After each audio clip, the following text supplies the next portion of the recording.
बड़ी फिक्र हुई कि सामान की दरामद पर पाबंदी से हमारा प्रोग्राम बंद ना हो जाए, लेकिन इतना जरूर था कि 1981 के अवाखिर में हमने बहुत तरक्की कर ली थी और हमें यकीन था कि हम बहुत जल्द कामयाबी हासिल कर लेंगे। डॉक्टर कदीर खान ने यह भी लिखा है कि जब कहोटा में रिसर्च लेबोरेटरी जेर तामीर थी तो वो सहाला में पायलट प्रोजेक्ट चला रहे थे। इन्हीं अय्याम की बात है कि उस वक्त के फ्रांसीसी फर्स्ट सेक्रेटरी फूको कहोटा के ममनुआ इलाके में बगैर इजाजत घुस आए थे, जिस पर इनकी मार कुटाई हुई और पता चला कि वो CIA के लिए काम करते हैं। उन्होंने तेहरान में अपने CIA बॉस को लिखा कि कहोटा में कुछ अजीबो गरीब हो रहा है। डॉक्टर साहब रकम तराज हैं कि 1983 में हमने कई कोल्ड टेस्ट किए और वो बहुत उम्मीद अफसा थे। 1984 में हमने मजीद टेस्ट किए और हमें यकीन हो गया कि अब हम कामयाबी के करीब हैं। जनरल ज़ियाउल हक ने मेरे सामने आगा शाही और बाद में साहबजादा याकूब अली खान को भी सख्ती से हिदायत कर दी थी कि वो किसी भी मुल्क से एटमी प्रोग्राम पर कतई बात ना करें, बल्कि साफ कह दे कि ये बात आप ज़ियाउल हक के साथ करें। डॉक्टर साहब फरमाते हैं कि हकीकत यह है कि एटमी प्रोग्राम मेरे मशवरे पर जुल्फिकार अली भुट्टो ने शुरू किया, लेकिन ये भी हकीकत है कि इनकी वफात के बाद सदर ज़ियाउल हक और गुलाम इसहाक खान मगरबी दबाव रद्द ना करते तो भी हमारा प्रोग्राम खत्म ना हो सकता था। डॉक्टर अब्दुल कदीर खान वो मायानाज साइंसदान है कि जिन्होंने 8 साल के इंतहाई कलील अरसे में अनथक मेहनत और लगन के साथ एटमी प्लांट नस्ब करके दुनिया के नामवर नोबल इनाम याफ्ता साइंसदानों को भी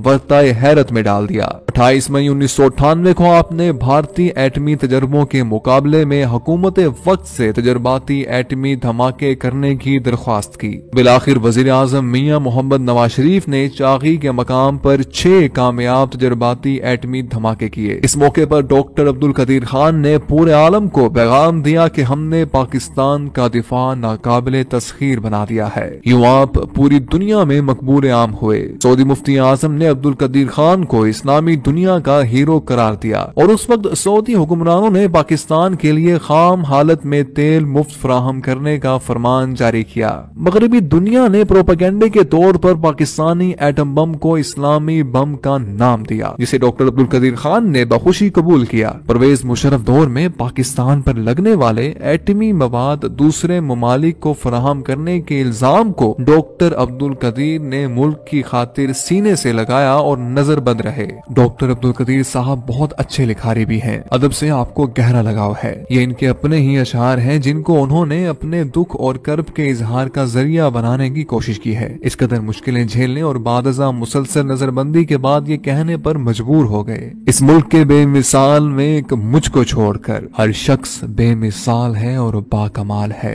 गुजर तो खैर गई है तेरी हयात कदीर, सितम जरीफ मगर कूफियों में गुजरी है। अगर ये कहा जाए तो बेजाना होगा कि कायद आजम मोहम्मद अली जिन्ना ने पाकिस्तान बनाया और डॉक्टर अब्दुल कदीर खान ने इसका दिफा नाकाबिले तस्खीर बनाया। गोया एक बनाने वाला और दूसरा इस्तेहकाम बख्शने वाला है। 1993 में कराची यूनिवर्सिटी ने डॉक्टर अब्दुल कदीर खान को डॉक्टर ऑफ साइंस की एजाजी सनद से नवाजा। 14 अगस्त 1996 में सदर फारूक लगारी ने इनको पाकिस्तान का सबसे बड़ा सिविल एजाज निशान इम्तियाज दिया, जबकि 1989 में हिलाल इम्तियाज का तमगा भी इनको अता किया गया। आपने 150 से जायद साइंसी तहकीकाती मज़ामीन भी लिखे हैं। डॉक्टर अब्दुल कदीर खान एटमी साइंसदान होने के साथ साथ इंतहाई रहम दिल और इंसानियत का दम भरने वाले इंसान हैं और इंसानियत की खिदमत के लिए भरपूर किरदार अदा करने का जज्बा रखते हैं। डॉक्टर अब्दुल कदीर खान ने इसी जज्बे के तहत पाकिस्तान के दूसरे बड़े शहर लाहौर में डॉक्टर AQ खान अस्पताल के नाम से बुनियाद रखी है। इनका ये जज्बा इंतहाई काबिल तहसीन है कि वो तमाम तर मुश्किलात के बावजूद पाकिस्तानी कौम के लिए अपनी तमाम तर सलाहियतें सर्फ करना चाहते हैं। डॉक्टर अब्दुल कदीर खान की जेर क़यादत जिंदा दिलों के शहर लाहौर में मीनार पाकिस्तान के साए तले और बादशाही मस्जिद के पहलू में 7 मंजिला इमारत पर मुश्तमिल डॉक्टर AQ खान अस्पताल तामीर किया जा रहा है। इस अस्पताल का कुल रकबा 16 कनाल पर मुहित है। अस्पताल की तामीर का तखमीना तकरीबन 100 करोड़ रुपए है। 300 बिस्तरों पर मुश्तमिल यह अस्पताल गरीब और मुस्तहिक मरीजों को किसी तफरीक व इम्तियाज के बगैर हर तरह के अमराज के इलाज के लिए बैनुल अक़वामी मयार की सहूलियात एक ही छत तले फराहम